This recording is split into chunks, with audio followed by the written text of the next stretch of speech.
Abordamos aquí el objetivo 2 de la Agenda 2030, que dice así: poner fin al hambre, lograr la seguridad alimentaria y la mejora de la nutrición y promover la agricultura sostenible. Es decir, no se trata solo de combatir el hambre, sino también hay gente que come pero que está malnutrida, y desde luego, si es fundamental para comer la agricultura, también que sea una agricultura sostenible.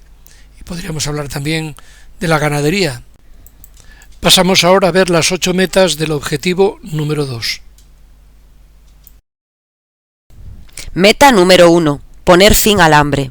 De aquí a 2030, poner fin al hambre y asegurar el acceso de todas las personas, en particular los pobres y las personas en situaciones de vulnerabilidad, incluidos los niños menores de 1 año, a una alimentación sana, nutritiva y suficiente durante todo el año. De aquí a 2030 faltan 9 años.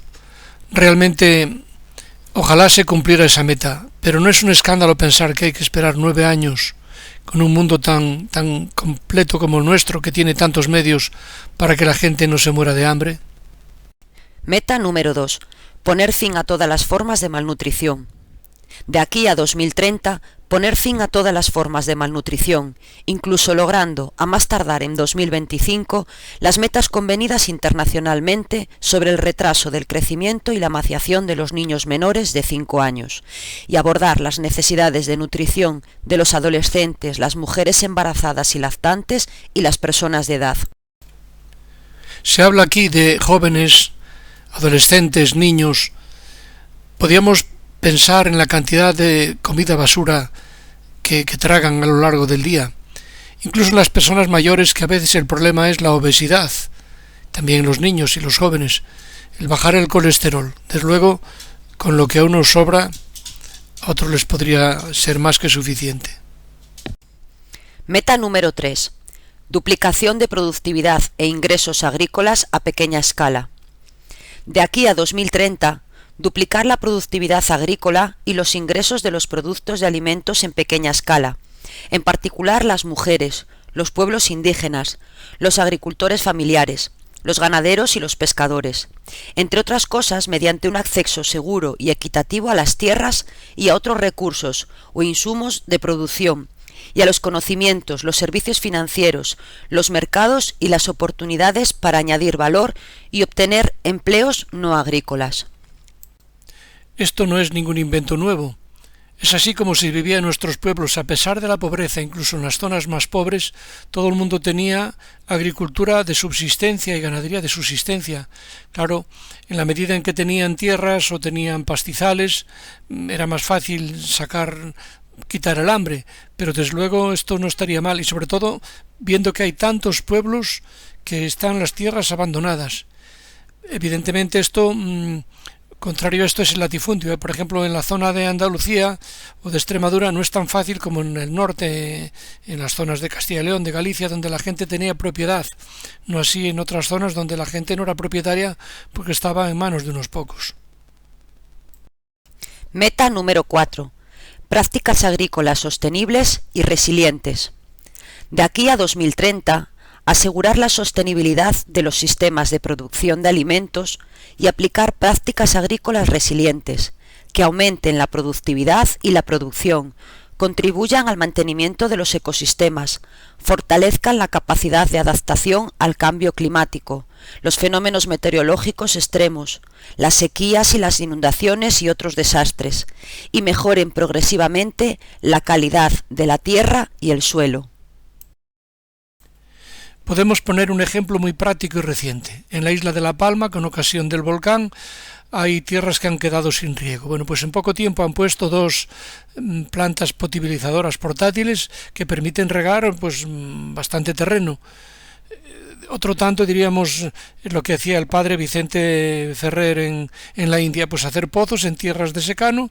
En un momento cambió todo. Es decir, se puede hacer muchísimo más de lo que imaginamos. Meta número 5. Mantenimiento de la diversidad genética de semillas. De aquí a 2030, mantener la diversidad genética de las semillas, las plantas cultivadas y los animales de granja y domésticos y sus correspondientes especies silvestres, entre otras cosas mediante una buena gestión y diversificación de los bancos de semillas y plantas a nivel nacional, regional e internacional, y promover el acceso a los beneficios que se deriven de la utilización de los recursos genéticos y los conocimientos tradicionales conexos, y su distribución justa y equitativa según lo convenido internacionalmente. Meta número 6. Aumento de inversiones en agricultura. Aumentar, incluso mediante una mayor cooperación internacional, las inversiones en infraestructura rural, investigación y servicios de extensión agrícola, desarrollo tecnológico y bancos de genes de plantas y ganado, a fin de mejorar la capacidad de producción agropecuaria en los países en desarrollo, particularmente en los países menos adelantados. Esto nos recuerda un poco a lo del Arca de Noé, pero aquí además de perpetuar animales de cada especie, también las semillas. Lo que no cabe duda es que la investigación y la ciencia pueden hacer que un mismo terreno produzca mucho más, y eso en los países más pobres y menos desarrollados es importante llevarlo a la práctica. Meta número 7. Estabilidad de mercados agropecuarios mundiales. Corregir y prevenir las restricciones y distorsiones comerciales en los mercados agropecuarios mundiales, incluso mediante la eliminación paralela de todas las formas de subvención a las exportaciones agrícolas y todas las medidas de exportación con efectos equivalentes, de conformidad con el mandato de la Ronda de Doha para el desarrollo.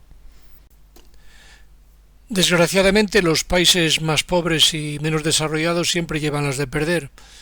Y aunque quisieran producir, a la hora de exportar lo tienen muy difícil. Por eso tendría que haber una mayor igualdad y sobre todo no discriminar a los más pobres. Eso tiene que cambiar mucho. El egoísmo humano es tan grande que a veces uno pierde la esperanza, pero bueno, la esperanza es lo último que se pierde. Meta número 8. Control de la volatilidad de precios de los alimentos.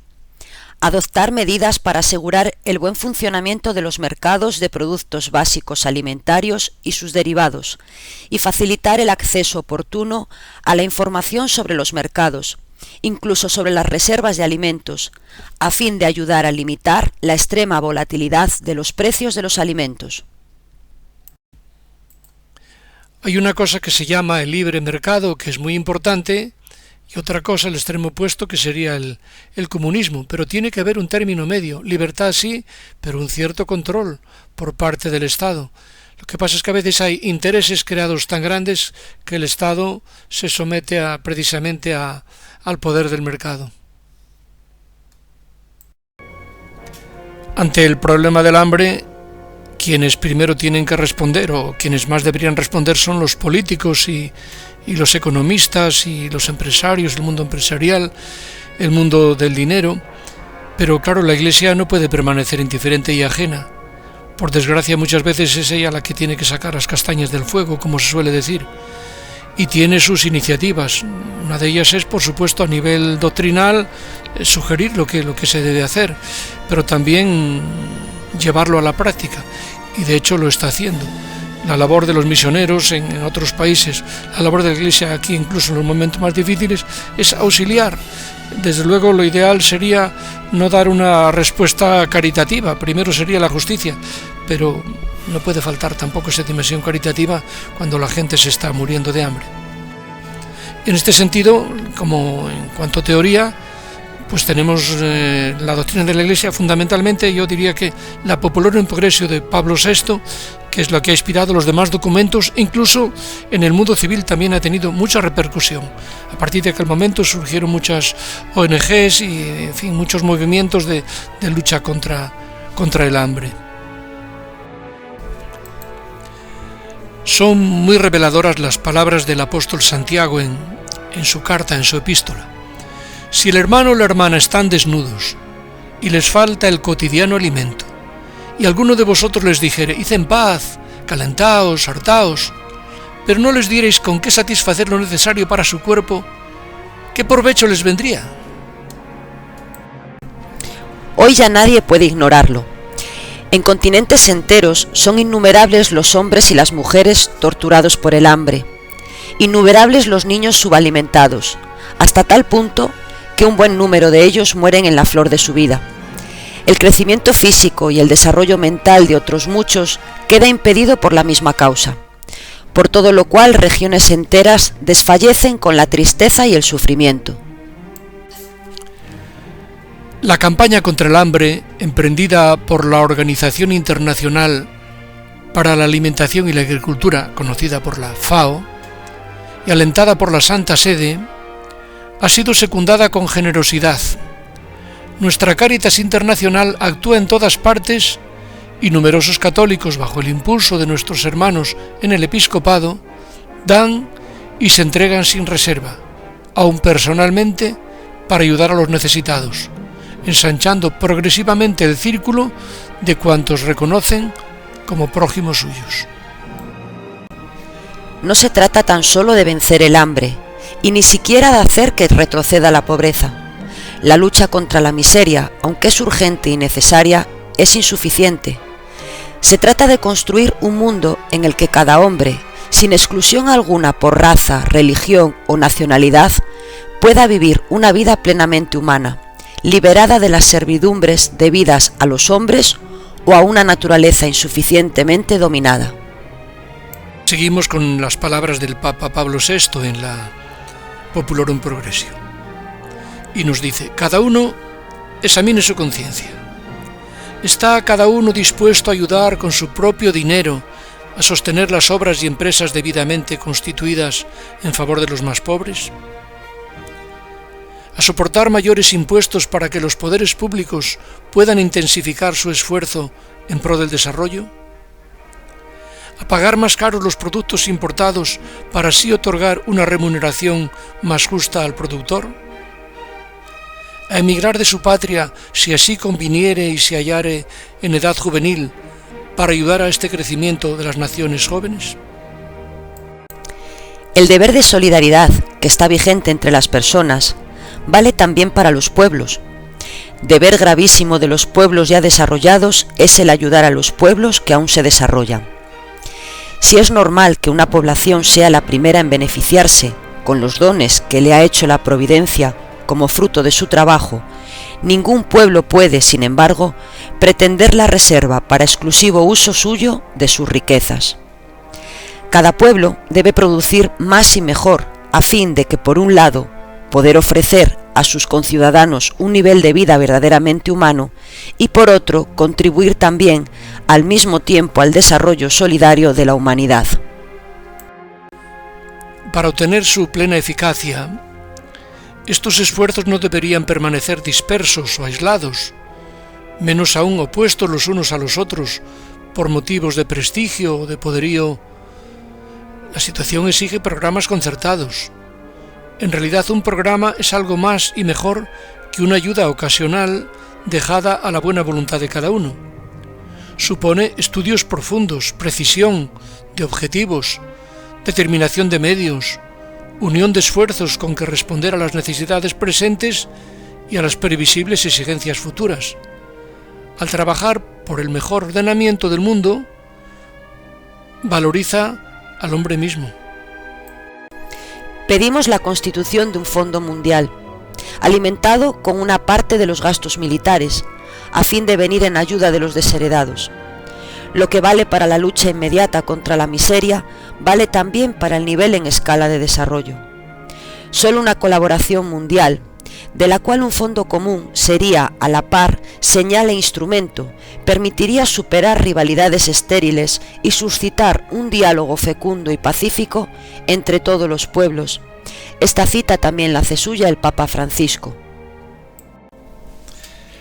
La tragedia del hambre está causada en su mayor parte por una distribución desigual de los frutos de la tierra, a lo que se añade la falta de inversiones en el sector agrícola, las consecuencias del cambio climático y el aumento de los conflictos en distintas zonas del planeta.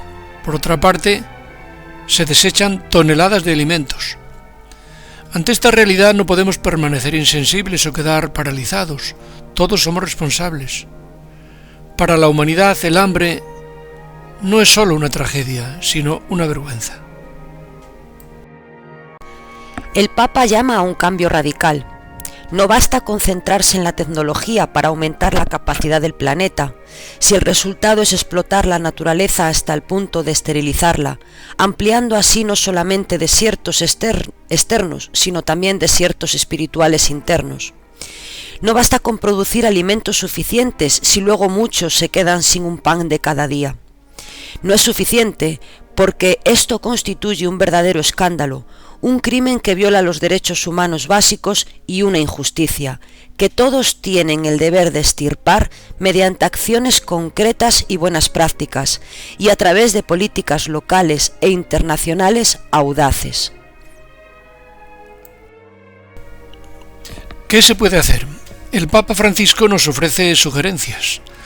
La transformación cuidadosa y correcta de los sistemas alimentarios, para que sean ambientalmente sostenibles y respetuosos con las culturas locales. Se debe aumentar la resiliencia, fortalecer las economías locales, mejorar la nutrición, reducir el desperdicio de alimentos, brindar dietas saludables accesibles para todos. Pero el cambio debe empezar desde dentro, advierte Francisco, porque el objetivo de hambre cero no se consigue con la mera producción de alimentos, sino que necesita una nueva mentalidad y un nuevo enfoque integral y diseñar sistemas alimentarios que protejan la tierra y mantengan la dignidad de la persona humana. El Papa aboga por recuperar la centralidad del sector rural, del que depende la satisfacción de muchas necesidades humanas básicas, y porque el sector agropecuario recupere un rol prioritario en el proceso de toma de decisiones políticas y económicas, orientadas a delinear el marco del proceso de reinicio tras la pandemia que se está construyendo.